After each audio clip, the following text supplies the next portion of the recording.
Imagine pulling up to a rusted chain-link gate on a gray November morning in Leelanau County, Michigan.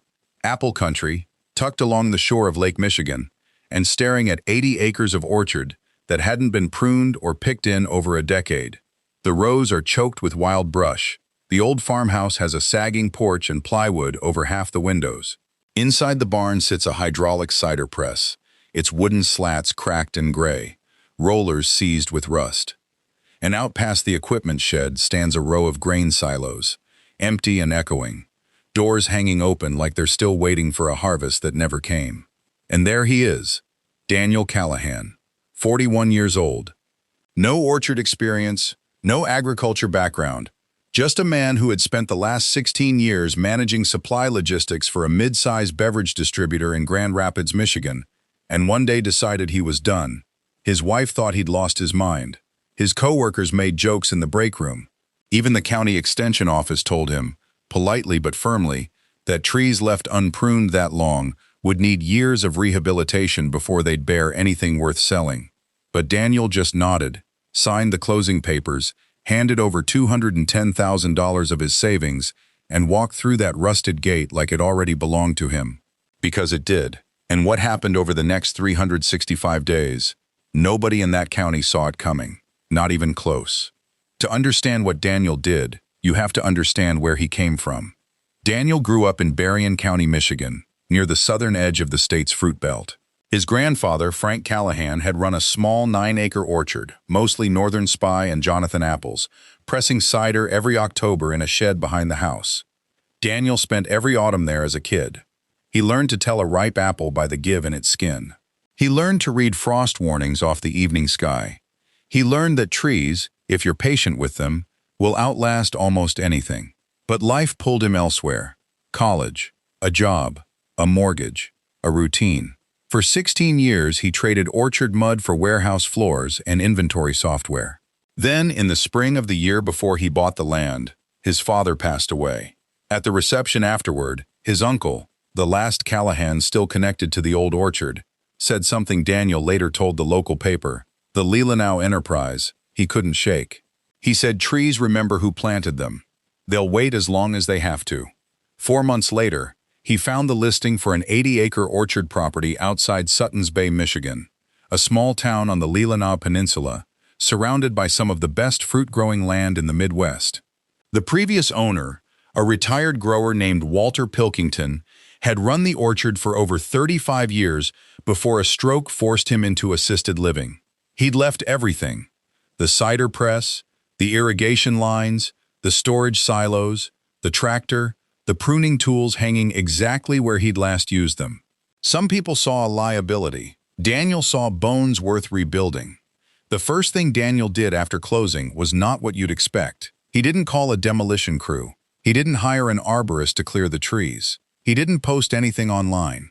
He drove 3 hours to a farm equipment auction in Ionia County and bought parts: a rebuilt hydraulic pump for the press, replacement belts, grafting tools, and 200 feet of drip irrigation line.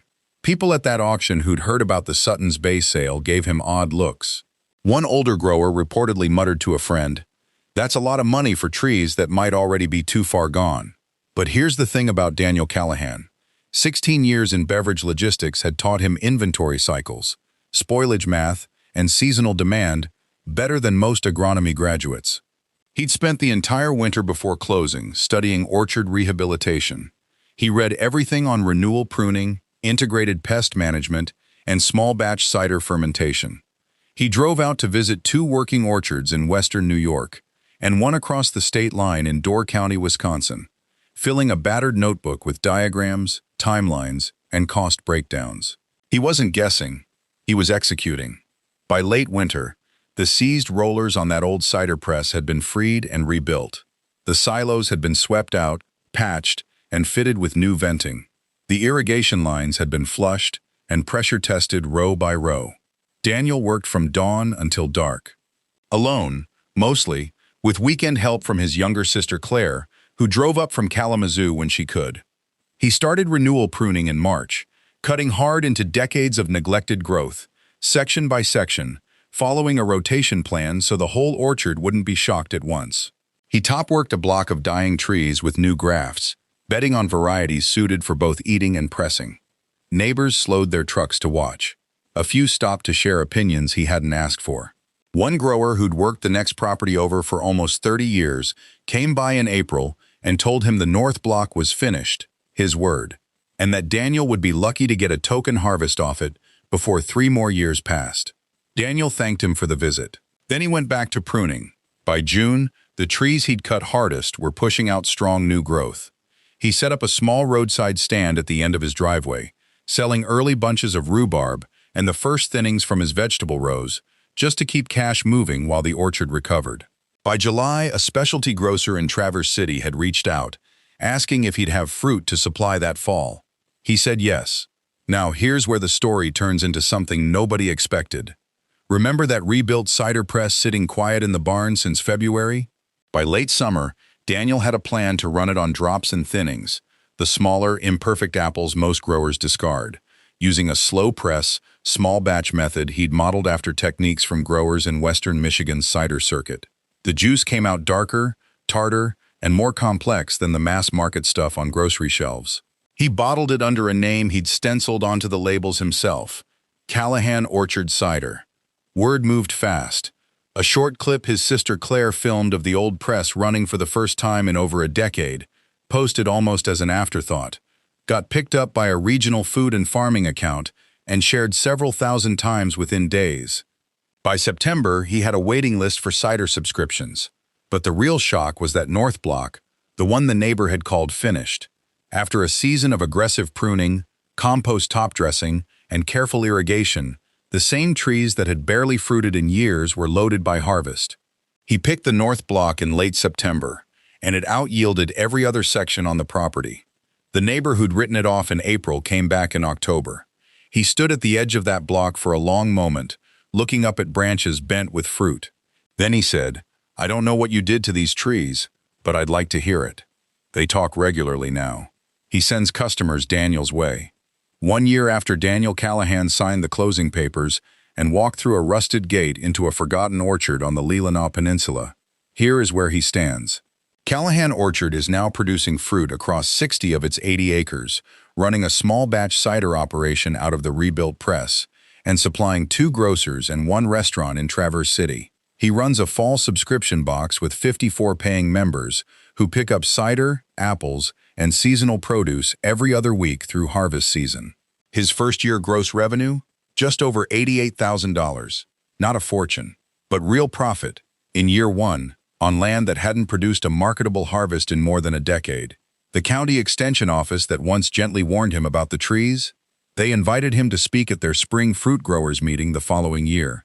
He stood in front of a room of growers, extension agents, and county officials and told them almost exactly what his uncle had told him at his father's reception.